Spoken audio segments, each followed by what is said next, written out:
Rustic, beefy machaca scrambled with eggs. There's really nothing better.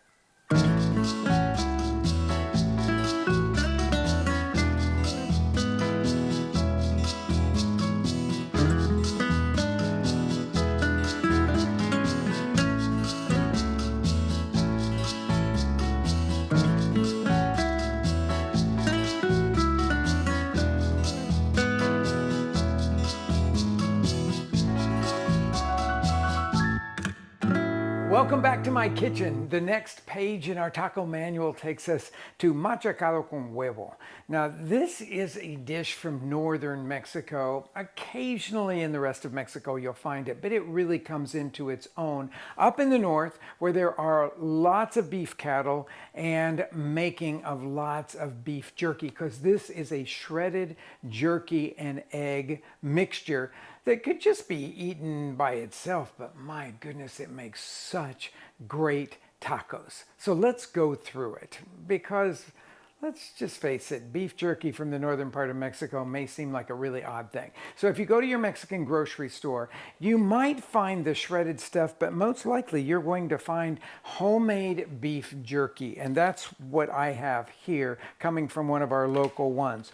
If you get that, it's a lot more work to make it into this shredded jerky, but I'm going to show you the basics. I've got my broiler on here, and so I'm going to slide this jerky underneath the preheated broiler, and I'm going to watch it every 30, 45 seconds or so, because I want it to get sizzling. I want it to brown just a little bit to kind of dry it out and crisp it up to make the shredding go easier. Okay, it's toasted now, and that really does help to make it much crisper. And then the pounding traditionally is either done in a molcajete or in actually a bigger kind of molcajete with a much bigger stone in it.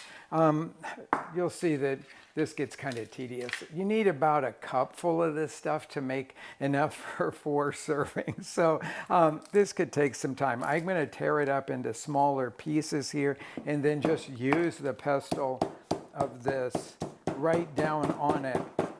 And what you'll see I'm looking for here is something that looks sort of fluffy.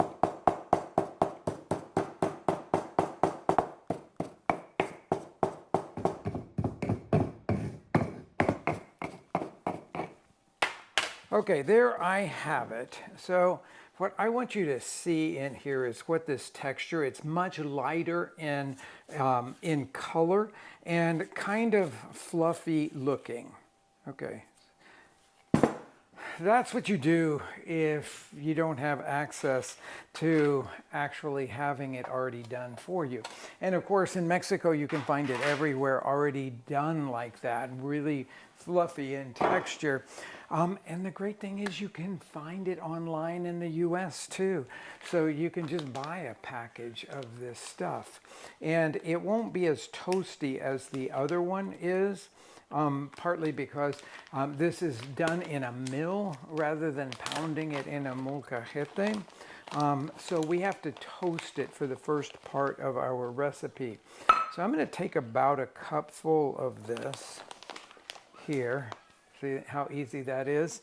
All you have to, and I'll tell you that I keep some of this jerky in my freezer at all times because it's such a great, quick, and really gutsy, beautiful breakfast.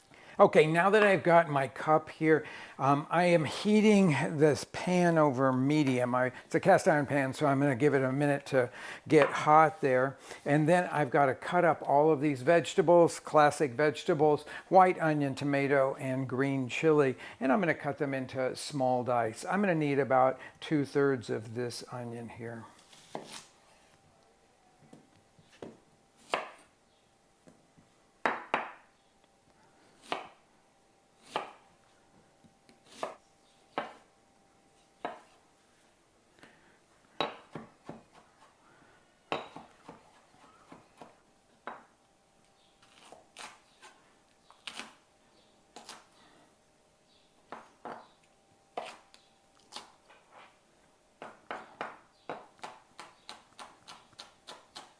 Now, the first step of working with the shredded jerky is to toast it in a pan with fat. And because this is such a great and rustic dish, I'm using fresh rendered pork lard for it. You can use oil for it if you want.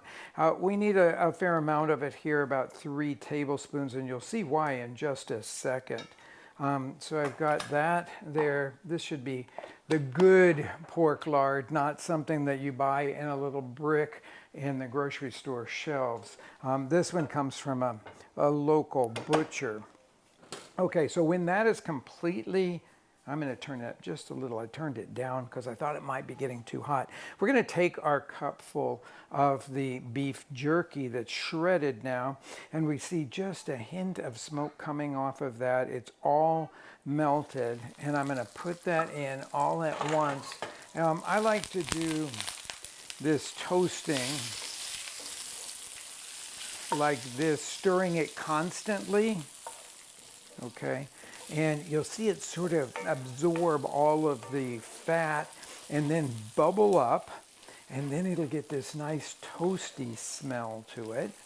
It doesn't take very long at all, and you don't want to burn it at this point at all here. So then I'm going to scoop up now all of the veg that I have here cut already. It smells super toasty. And this will stop the toasting part of it. And we'll put all of those vegetables in at one time. And then I'll stir it pretty regularly for about, it'll probably take 7 or 8 minutes for all of the vegetable to get completely soft. And the whole mass will start to come together and look homogeneous. Okay, this has been cooking for right at 8 minutes, and you can see when I said it comes together as sort of a homogeneous mass. That's what it looks like now. All of the tomato liquid has reduced, and it's just the seasoning in there. The onions are completely soft. I cracked 8 eggs into this bowl while I was waiting for that to cook down.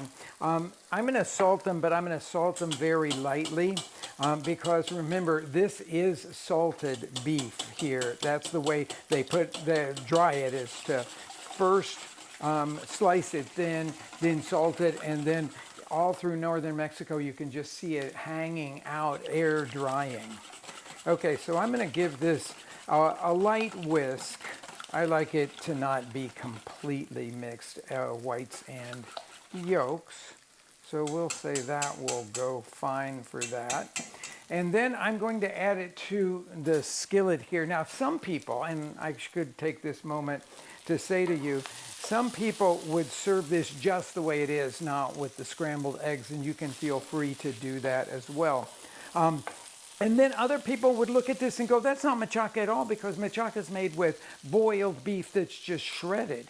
And that is sort of the more modern way, but this is the classic way. And there is absolutely nothing that can stand in for the flavor of this shredded beef jerky like this. So in go the eggs now, and I will stir it until we get a nice scramble.